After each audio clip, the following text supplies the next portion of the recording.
রবিবার দিন রাত্রেবেলা যেদিন ঝড় হচ্ছিলো তখন রাত্রি 3টের সময় উঠেছিলাম আমি। দেখো বাইরে এত মানে হাওয়ার শব্দ হচ্ছিলো, তো আমি উঠেছিলাম।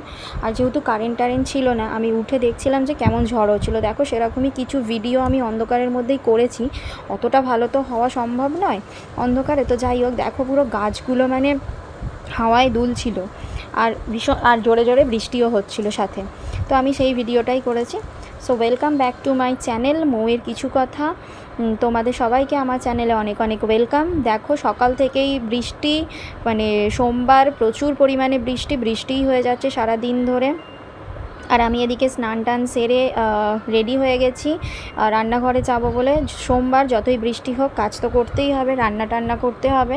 তো রান্না করার জন্য সোমবারে যেহেতু আমাদের মানে ভোলানাথের পুজো হয়, মানে সবাই শিবের ভক্ত, তো সেই জন্য আমাদের ভেজ হয়। আর ভেজ মানেই তো মানে ওই ধরো একটু ভাজা টাজাগুলোই করি নর্মালি। একটু কুমড়ো ভেজেছি, করলা ভেজেছি, ডাল করেছি, চাটনি করেছি, আর একটা সবজি করেছি। তো দেখলাম আমার শ্বশুর মানে হঠাৎ করে দেখলাম একটু ফুলকপি নিয়ে এসছে। এই অসময়ে ফুলকপি, জানি না কেমন খেতে হবে, তাও ফুলকপিটা করে ফেলেছিলাম।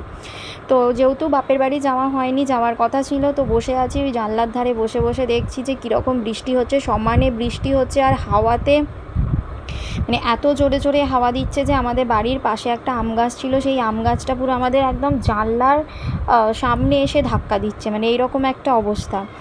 এত জোরে জোরে হাওয়া দিচ্ছে আর বৃষ্টি হচ্ছে। আর দেখো পুরো মানে জল জমে গেছে আমাদের বাড়ির। আমি বিকালের দিকে ছাদে উঠেছি, ছাদে যখন একটু বৃষ্টিটা কমেছে, তো বৃষ্টিটা কমতে ছাদে উঠে দেখছি যে আকাশটা অনেকটাই একটু পরিষ্কার মতো হয়ে গেছে, আর চারিদিকে রাস্তায় পুরো জলে ভর্তি হয়ে গেছে। দেখো রাস্তাগুলো অতটা ক্লিয়ার তোমাদেরকে বোঝাতে পারছে কি না জানি না, পুরো ভর্তি হয়ে গেছিলো জলে। তো যেহেতু সোমবার আমাদের বাইরের খাবার কেউ খাবে না, তো বরের ইচ্ছে হচ্ছিল অনেক রকম কিছু খাবার, কিন্তু কিছু পাচ্ছে না, তো বললো আমাকে একটু ময়দার লুচি করে দিতে। তো ময়দা মাখছি, লুচি হবে।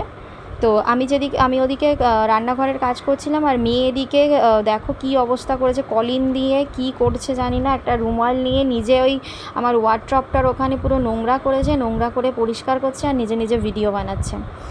তো আমাকে বলছিল কি আমাকে একটু ভিডিও করে দাও না। বললাম আমি এখন করতে পারবো না, আমি রান্নাঘরে আছি, তোর ইচ্ছা হলে তুই কর বলে ওই যে পরিষ্কার করছে। সব কাগজ টাগজ টুকরো টুকরো করে সব চারিদিকে ভর্তি করেছিল, সেগুলোই পরিষ্কার করছে। আমার ওয়ার্ড্রপটা আমি বলেছিলাম কি ওয়ার্ড্রপে ওরকম নোংরা না করতে, সেটাই ওই যে বাবা কাজের হয়ে গেছে, কাজের পরিষ্কার করছে, ওদিকে পরিষ্কার করছে। আর ওদিকে হাজব্যান্ড ওনার কাজ করছেন, ফোনে বক। তো ওর মানে শুয়ে শুয়ে ফোনে কথা বলছে, কাজের বিষয়ে কথা বলছে, তো ফোনের নিয়ে কথা বলছে, বিছানায় শুয়ে আছে, মেয়ে পরিষ্কার করছে, আর আমি তো রান্নাঘরে। মানে পুরো বৃষ্টির মেজাজ সবাই নিচ্ছে।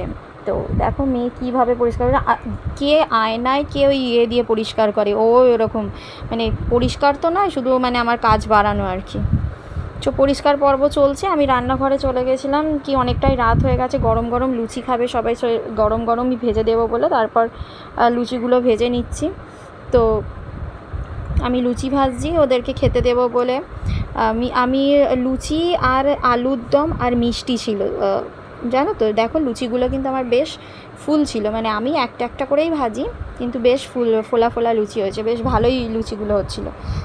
এটা মেয়েকে খেতে দিয়ে দিয়েছি, মেয়েকে মিষ্টি, আলুর দম আর লুচি নিয়ে বসেছে খাবার জন্য, খাচ্ছে, ডিশ পুরো ঘুরে যাচ্ছে 50 বার ধরে ওর।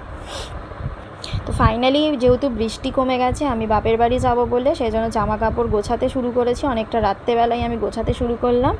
আমি গোছগাছ করছি, আমার স্পাটাগুলো নিয়ে নিয়েছি, গোছগাছ শুরু করেছি, বেশি কিছু নেব না। তো আমার ভিডিওটা আজকে আমি এখানেই শেষ করছি, টাটা।